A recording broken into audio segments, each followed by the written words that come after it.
Welcome to episode 315 of the show. This has to be Nigeria's longest running business podcast, and not just a business podcast at that, but one that is dedicated to the art of sales and personal selling. And that is how we get to grow our businesses one conversation at a time, one interaction at a time, because we're getting a lot better at having face to face conversations, email exchanges, WhatsApp exchanges, messaging, and all things related to human communication, basically. And so we get to be better at business because we're getting better at the art of handling in-person conversations, and all those other skills that come in handy when we are trying to network and build alliances. So those are the sorts of things that we talk about over here on the podcast. So if you're looking for something that has more to do with branding and the top of line stuff like lead generation and all of that, then this might not be the podcast for you.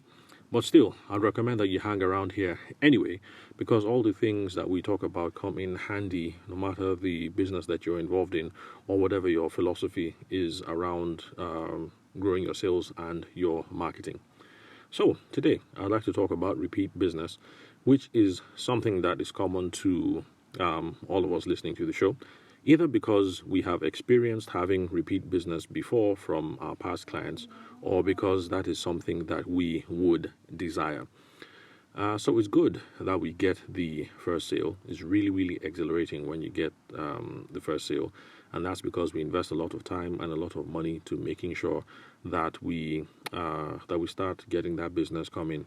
Like in my own case, when I started off in wedding photography, talking to people, printing out my portfolios, because back when I started, this whole online thing wasn't really a thing per se. There were some people trying to do some wedding blogs and things like that, and people trying to put their portfolio on the iPad.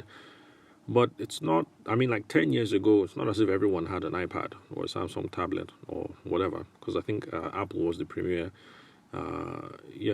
provider at the time. So I had physical books that I used to carry around. So there's a lot of effort and time involved in trying to get the business up and running. And so you get the first customer, that feels really good.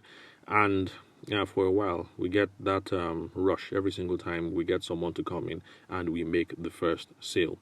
However, it would be better for us if we're able to maximize the lifetime value of the customer, which is something I've spoken about on the podcast before, and get them to come back. Because the chief value that we're going to get is not just that 100K or 200K or 50K profit that we get now, but the business that we're going to get from repeat business because they come back, or referrals because they bring their friends, their family members, and their associates. Now, some of you are going to say there is no repeat business because in weddings and events, it's one and done. So let's look at the wedding question. So yes, God willing, our client is only going to get married once. So we don't pray for divorce. But the thing is, if you're a photographer or you're a wedding planner or you're a cake baker or you do pyro, even though the wedding is over and done, of course, we should be still looking forward to the baby shower, the naming ceremony, the baptism party, what else? And then other things that they can bring our way. So that's where, friends, family, associates, and then other business opportunities crop up. So they refer us to other people. And then, like in my own case, a lot of the corporate accounts I've gotten into was precisely because we started off on the wedding track in the first place. And then eventually someone says, oh, do you guys do corporate end of year parties? And then that's how we get involved into the mix. So this is just an example of how weddings should not be a one and done in a strict sense, even though the bride is only going to get married once. We should start opening up our minds and opening up our worldview to leveraging multiple opportunities basically to grow our business the way that other people think. So people who sell inverter batteries or gold or what else? Even people who sell commodities. Let's say you buy your yams in Kano. No, not Kano. Let's say you buy your yams in Benue. and you buy your sesame in Kano and you transport them to Lagos. I mean, people are looking for ways that they don't just do a one-off sale, but you get lots of repeat business on the back of that. And that's pretty much the frame of mind that we should adopt to growing our businesses. So getting the first sale is good, but getting repeat business is even better. So I hope I've been able to explain why I should be bothered about why people come back, because that is really where the real profits are. And so think about it. 100K today, and then you're happy, you run off, you look for someone else. So is that the chief benefit, or should it be 100K today, maybe get 20K next year, and then 600 the year after that, and through referrals you also get some more money coming in. So the chief money really is on the back end, and that is why I don't fret whenever I lose a client, because I think, that first money is not where the real profits are going to be. And I have repeatedly been in situations where, this happens almost on a yearly basis, where I do lose out on the wedding. They decide to go to someone else, but then, stuff happens, or the other person is really bad at his sales game. But eventually they're back to me again to start discussing other things. So yes, they do the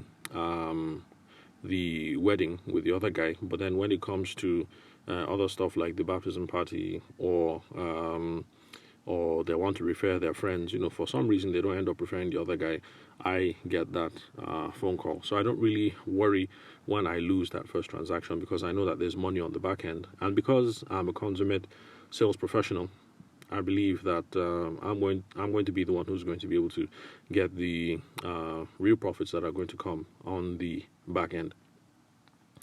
Let's see, what else? Where was I?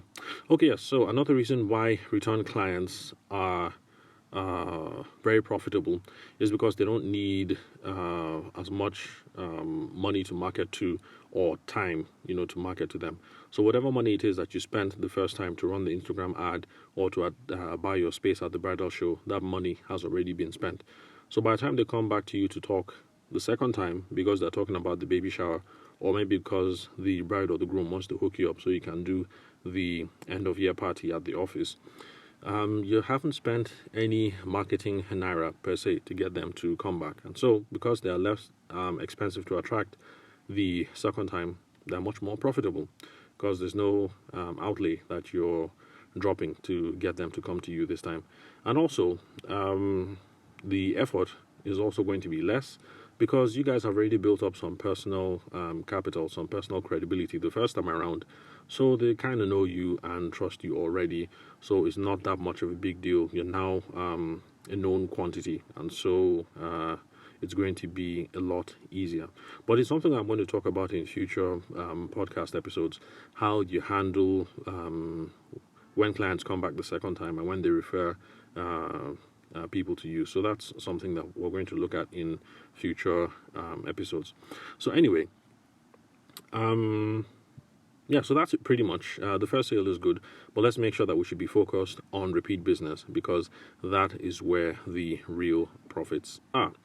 So it's been a while since I've done an episode that is under 10 minutes, and so I think since we've hit the 8-minute mark, I'll just wrap it up here. And thank you very much for your time and attention. I'll catch you guys at the next recording. So remember, I'm your host, Abuja-based business and sales consultant, Tavishima Ayede, and also event media professional. So thanks for your time and attention. I'll catch you guys at the next recording tomorrow. If you guys have any questions, comments, queries, complaints, you can shoot me a voice note by using the Anchor app. If you're listening on Anchor, you just look for the dialog bubble and tap that. And there's also something similar on Spotify with the community function. You just hit the voice, the speech bubble there, and you can send me a voice note. I would like to include that to be part of the show for future episodes. Let's see what else. And then if you like what you're hearing so far, please like. Oh, no, you can't like a podcast. Well, share. Recommend to your friends and share it on the socials, and then also give me a review. That would be really nice to boost the credibility of the show. Let's see what else. Okay, I think I've covered everything pretty much. So yeah, look forward to chatting with you guys again tomorrow, and looking forward to a restful weekend with the friends and the fam. So I'll catch you guys at the next recording.